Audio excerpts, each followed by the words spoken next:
बड़ा अद्भुत दृश्य है आपके सामने। पृथ्वी पर है चंद्रयान 3 और पृथ्वी से 3,84,400 किलोमीटर दूरी पर चांद स्थित है। और आज के इस दृश्य में हम इस चंद्रयान 3 को उस चांद तक पहुंचाएंगे, बिल्कुल वैसे ही जैसे चंद्रयान 3 जिस स्टेजेस में, जिस चरणों में चांद पर पहुंचा है, उसी चरणों के हिसाब से हमारा यह चंद्रयान 3 भी चंद्रमा तक पहुंचेगा। तो इसकी व्याख्या मैं निम्न चरणों में करूंगा। पहला चरण, सबसे पहले मैं स्ट्रक्चर की व्याख्या करूंगा, पूरी संरचना की व्याख्या करूंगा कि ये किस पर चंद्रमा पर लैंडर की सॉफ्ट लैंडिंग समझाई जाएगी कि किस प्रकार से लैंडर ने लैंड किया। उसके पश्चात आपसे यह समझाया जाएगा कि भारत विश्व में प्रथम स्थान पर कैसे हुआ। अब सबसे पहले बात करते हैं इसकी संरचना की। चंद्रयान 3 में जो रॉकेट लॉन्च किया गया है, छोटे छोटे बच्चे भी बैठे, एक एक चीज को गौर से सुनना।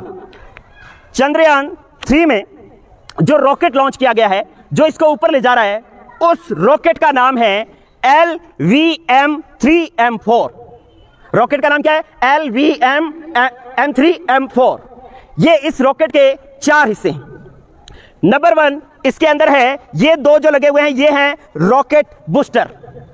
रॉकेट बूस्टर इनका नाम है S200। दो लगे हुए हैं, S200 इधर, S200 इधर। इनकी विशेषता क्या है कि S200, S मतलब सॉलिड, सॉलिड मतलब ठोस, तो इसके अंदर जो ईंधन भरा गया है वो ठोस ईंधन भरा गया है।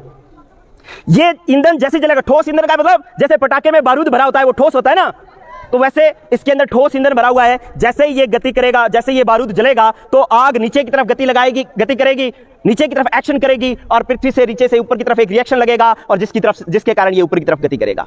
तो पहला इसको मूव कराने का काम जो रहेगा वो रहेगा रॉकेट बूस्टर का, जिसका नाम है S200।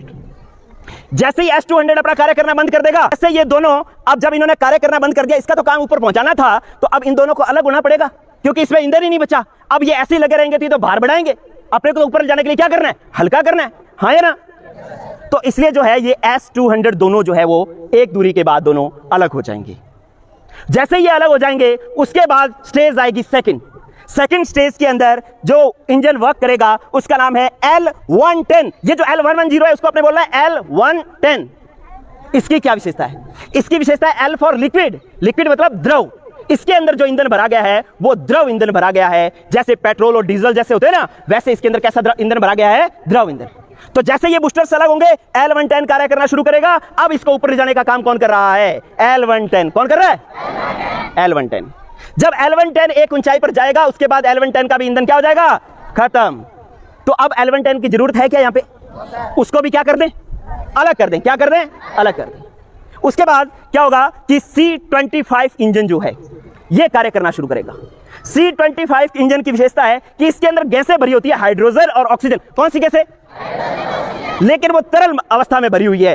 वेरी कंप्रेस्ड मतलब संपीड़ित करके उसको द्रव अवस्था में कर दिया गया है और द्रव अवस्था में इसके अंदर भरी हुई है हाइड्रोजन और ऑक्सीजन गैस। उनके जलने से फिर ये C25 इंजन कार्य करना शुरू करेगा।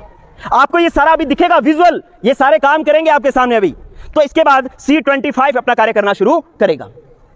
C25 इसको ऊपर लेकर के जाएगा।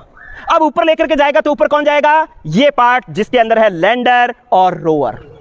क्या नाम है? लैंडर और रोवर। एक चीज और बता देता हूं कि जो L110 के अंदर जो इंजन काम में लिया गया है वो है विकास इंजन। उस इंजन का नाम क्या है? और C25 के अंदर जो इंजन काम में लिया गया है उसका नाम है क्रायोजेनिक इंजन। अब ये गति करेगा और ऊपर कौन जाएगा? लैंडर और रोवर, ये पार्ट जाएगा। अब कुछ बच्चों के बीच दिमाग में जो मिसकंसेप्शंस हैं, उस मिसकंसेप्शन को मैं दूर करता हूं। एक्चुअली बच्चों, जाना इसको है चंद्रमा पर, लेकिन इसका कोई चंद्रमा पर रोल नहीं है। सुन ले बात, ये सिर्फ पेलोड्स हैं जिसके अंदर जो है दो चीजें हैं जिसको वास्तव में चंद्रमा पर जाना है। ये टेबल इधर लेकर के आए, लैंडर और रोवर दे। जिसको चंद्रमा पर जाना है वो महत्वपूर्ण चीजें जो है वो है, जिसने चंद्रमा पर जाकर के काम करना है वो है सबसे पहले हमारा लैंडर। क्या है? लैंडर। जिसने चंद्रमा पर लैंड करना है वो ये है लैंडर, इसने काम करना है। मतलब ये जो पूरा पोर्शन बनाया हुआ है, ये पूरा पोर्शन सिर्फ और सिर्फ जो है इसको चंद्रमा तक पहुंचाने के लिए है। इसको पूरे को चंद्रमा पर नहीं पहुंचना। चंद्रमा पर किसको पहुंचना है? लैंडर को। किसको पहुंचना है? और इस लैंडर का नाम रखा गया है, इसका नाम है विक्रम। क्या नाम है? लैंडर का नाम विक्रम। ये सारे क्विज के क्वेश्चन है, ठीक है। तो विक्रम रखा गया। ये जब लैंडर चंद्रमा पर सॉफ्ट लैंडिंग कर जाएगा तो उसमें से फिर ये निकलेगा, इसका नाम है रोवर। रोवर, ये क्या है? रोवर। इस रोवर का नाम रखा गया है प्रज्ञान। क्या नाम रखा गया है? लैंडर और रोवर क्या करेंगे? लैंडर एक जगह चंद्रमा पर स्थित रहेगा और पूरी चंद्रमा पर जितनी भी सूचनाएं हैं वो एकत्रित करेगा, वहां की कंट्रोलिंग करेगा।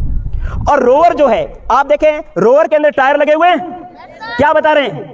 कि ये चंद्रमा पर घूमेगा और घूम घूम करके विभिन्न जगहों की अलग अलग जो है फोटोज खींच करके वो हमारी पृथ्वी तक हमारे पास भेजेगा, और उसका विश्लेषण हम उसके जो रासायनिक संगठन ज्ञात करने में, जल की उपस्थिति ज्ञात करने में, कितने कौन कौन से खनिज उपस्थित है चंद्रमा पर, ये ज्ञात करने में कर सकते हैं।